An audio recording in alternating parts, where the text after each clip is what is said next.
News Live.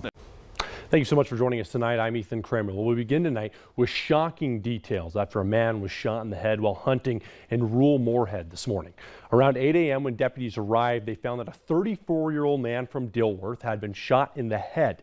The incident happened near the area of the 4600 block of 90th Avenue North in rural Moorhead. Clay County deputies and responding Minnesota State Trooper immediately began first aid on the man. The 34-year-old man was taken to Sanford Hospital by AirMed, and the incident still remains under investigation. Also earlier this morning, there was another hunting incident, this one happening in Norman County, north of Pearly, Minnesota, in Lee Township. According to the Norman County Sheriff's Office, when they arrived, they found a 37-year-old male had sustained a gunshot wound. The man suffered non-life-threatening injuries and was transported by ambulance to a Fargo hospital. That incident also remains under investigation. Well, happening now around 9 p.m., one vehicle was seen on its side on 40th Avenue West and 26th Street West in West Fargo. Now, there are limited details, but a reporter on scene says there were multiple ambulances on scene and there was a vehicle on its side. Valley News Live is working to obtain more information.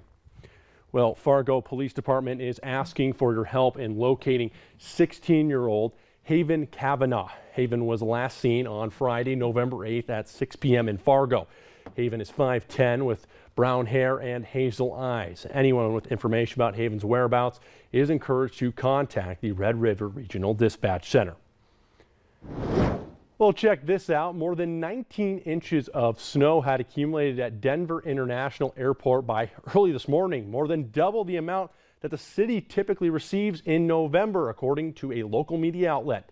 So let's take a look outside here, and that might make you wonder if we'll be getting any snow soon. Let's send things over to meteorologist Joseph Williams with more. Joseph. I will say we're not expecting any snow for the next few days, and I'll go over why in just a second. For now, though, here are the snow totals from Colorado and New Mexico as of tonight. Again, recording about 20 inches out of the Denver metro.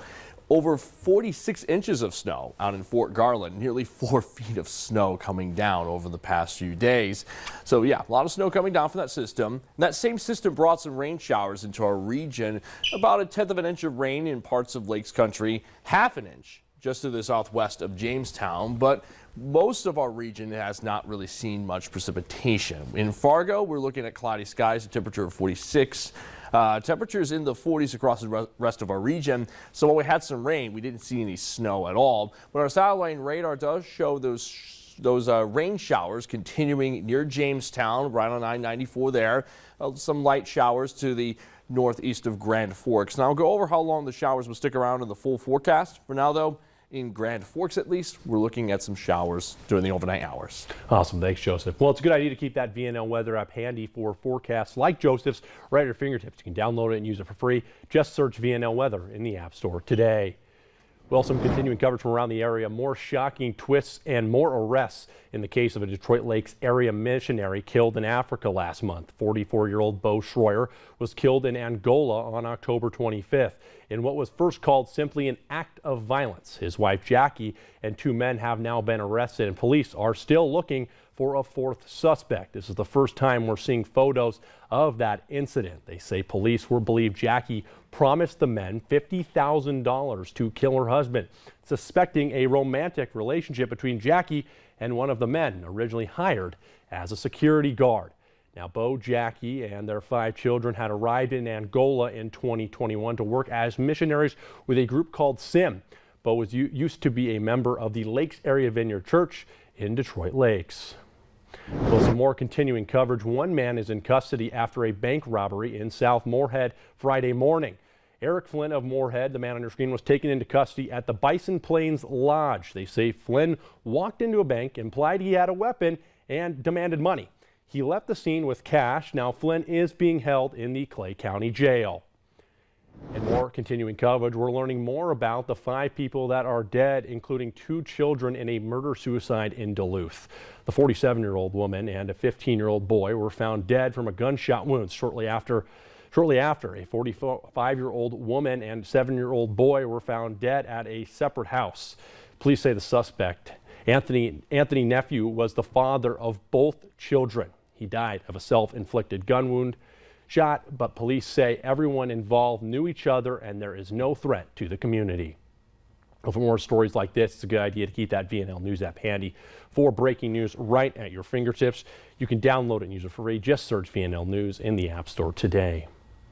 Well, the current and next president are set to meet next week at the White House, in keeping with the tradition when it comes to transition, and because it's already underway. CBS's Christian Benavides reports.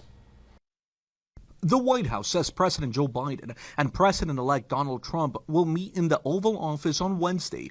The post-election meeting is a tradition between an outgoing and incoming president to demonstrate the nation's peaceful transfer of power. Trump did not host Biden after the 2020 election, an election that Trump falsely claims he did not lose.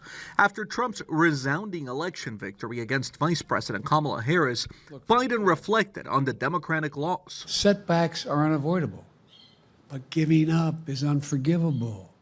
President-elect Trump's transition team is based here in West Palm Beach, Florida, just miles from his Mar-a-Lago state, which was known as the Winter White House during his first administration. According to two sources close to the transition, Chad Wolf, the former acting Homeland Security Secretary under Trump's first administration, is another name being floated by Trump insiders as a top contender for that same position.